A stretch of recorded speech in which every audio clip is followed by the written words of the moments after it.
Hello Internet! Good news! This channel has just reached 100 subscribers! Yay! I'm pretty happy about that because that's like the first major milestone for YouTubers, so yeah, I appreciate all the support. I understand that I may not get views consistently from week to week depending on the films I'm reviewing and the fact that I uploaded after the film's already come out, which I understand is kind of a problem, but the fact that I've gotten this far is pretty exciting.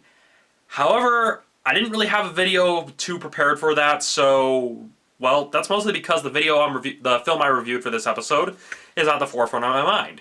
And given that the William Tell Overture is in the public domain, it means I can do this.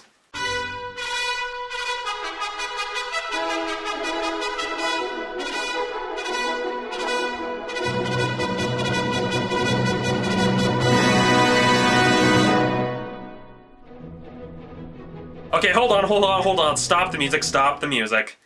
If I have this playing throughout the whole episode, it's gonna give you guys the wrong idea and make you think that I actually liked the film.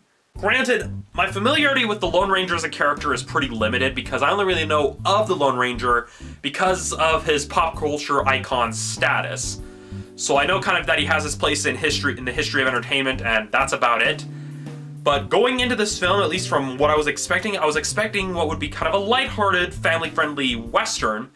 But instead, I got Pirates of the Caribbean set in a version of the Old West that essentially makes Little House on the Prairie look like 3:10 to Yuma. Speaking of which, the first problem that I really have to address is that this script feels like a Frankenstein script. This is basically where they take bits and pieces that worked in other films from other genres, stitched it together and expected it to work, which, well, it didn't.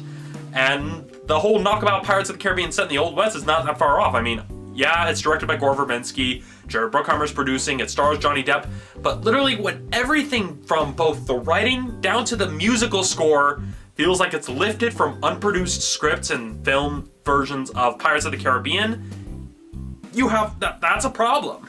It's because of that a lot of the comedy and a lot of the more supernatural elements that they try to introduce just feel out of place. What made the comedy in Pirates of the Caribbean work was just how the characters were fleshed out and how they interacted with each other and the scenario. But with this film, you don't really have that. Some of the comedy just feels forced, it feels unnatural, and it causes the film to suffer from a huge case of tonal whiplash from time to time. Because literally you'll start having like mildly dramatic, having it become a huge comedy scene, only to within the next minute have it turn into a really dark, angst-filled, drama-filled scene. And well, that transition isn't really smooth. It was really jarring from time to time. And it's not helped by the fact that there are a lot of ideas in this film that just feel pointless and tacked on. They don't really add anything to the overall story. I mean, you've got the whole, oh, nature is out of balance thing, but the stuff they show to kind of convey that don't really add jack. It's like they had cool ideas that sounded good on paper. I mean, the original draft of the screenplay had like ghost wolves, so that explains where half of this stuff comes from. And so it was just a case, it probably sounded good on paper, but it was not executed very well on screen.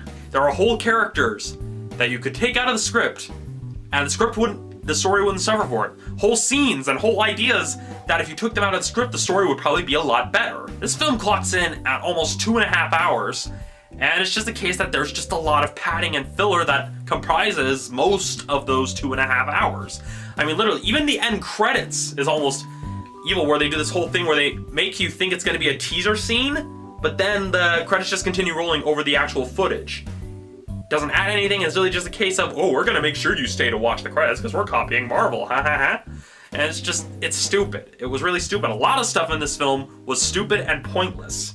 I mean, especially the whole framing device of the old Tonto telling his story to a kid in the 1930s. It's just a case of, why? Was that even necessary? It wasn't. It really wasn't. Speaking of the acting, the cast was okay. You could tell that they were actually doing the best they can with the material given. But this is just one of those cases where a lot of the faults and a lot of the clunkiness of their delivery is not so much the actors' fault, but it's the fault of the script and the director. I mean, just with the screenplay, with the whole tonal whiplash and just unnecessary elements and just even some of the weird dialogue quirks that they try to make funny, well, it just doesn't work with their performance. I mean, especially with Johnny Depp as Tonto, that idea could have worked, and you can tell that Johnny Depp is trying really hard to actually give a good performance, but it's just the case that the script doesn't treat Tonto with the kind of respect that the character really needs in order to do him well. You could tell that they literally wrote it as Jack Sparrow, but as a Native American. That's literally how it was written. That's what it felt like. That, oh, we got Johnny Depp playing such and such. Well, we gotta make Johnny Depp act like this because it's Johnny Depp. And it's also kind of sad because Armie Hammer actually does a good job as the Lone Ranger. I was able to believe that he was actually the Lone Ranger, but it was just the case that he was the main hero was overshadowed in his own movie by the sidekick. I mean, if it's gonna be about Tonto, just call the film Tonto, so that way we at least know that that's the focus of the film. So overall, this film is basically just a 149-minute long vain attempt at creating a theme park interpretation of the Lone Ranger. That's the biggest thing this felt, is that it felt more like a setup for a theme park attraction stunt show that would be at the Disney parks, as opposed to an actual Lone Ranger story. That said, on my personal scale, I'm giving The Lone Ranger a 3 out of 5, which places me here on the emotional reaction scale. So yeah, if you want to see it, I'll wait for it to come to the dollar theater. It's not worth the full price. So that's it for this episode of Ronnie's Reviews. Tune in tomorrow for my review of White House Down. See ya then.